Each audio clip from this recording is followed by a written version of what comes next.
yang keras. Awalnya Pak Darto mengira hanya batu atau potongan kayu. Namun ketika ia menyapu lagi, benda itu tidak bergerak jauh. Seolah tersangkut di antara balok kayu penyangga meja. Pak Darto pun menunduk dan mencoba meraih benda itu dengan tangan.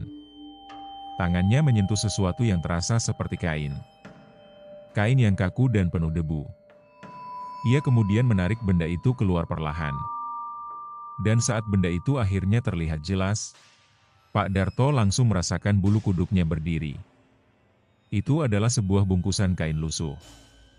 Warnanya sudah kecoklatan karena kotor dan sangat berdebu. Namun yang membuatnya terasa menyeramkan adalah bentuknya. Bungkusan itu diikat di bagian atas dan bawah dengan tali tua. Membuat bentuknya menyerupai pocong kecil. Ukuran bungkusan itu tidak terlalu besar. Mungkin hanya sepanjang lengan orang dewasa. Namun bentuknya sangat jelas. Seolah sesuatu pernah dibungkus di dalamnya.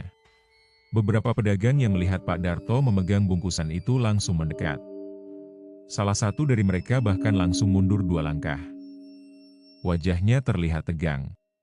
"Pak, itu dari mana?" tanya salah satu pedagang. Pak Darto menjawab bahwa ia baru saja menemukannya di bawah meja lapaknya. Suasana tiba-tiba berubah sunyi. Beberapa pedagang hanya saling pandang tanpa berkata apa-apa. Sampai akhirnya seorang pedagang tua yang sudah lama berjualan di pasar itu berkata dengan suara pelan. "Kalau bentuknya seperti itu." Ia berhenti sebentar sebelum melanjutkan kalimatnya. "Biasanya itu kiriman santet." Kalimat itu membuat suasana di sekitar lapak Pak Darto mendadak terasa sangat dingin. Setelah bungkusan itu ditemukan, kejadian aneh justru semakin sering terjadi di sekitar lapak Pak Darto. Malam pertama setelah penemuan itu, Pak Darto tiba-tiba mengalami demam tinggi. Tubuhnya terasa sangat lemas. Padahal sebelumnya ia merasa sehat dan tidak memiliki keluhan apapun.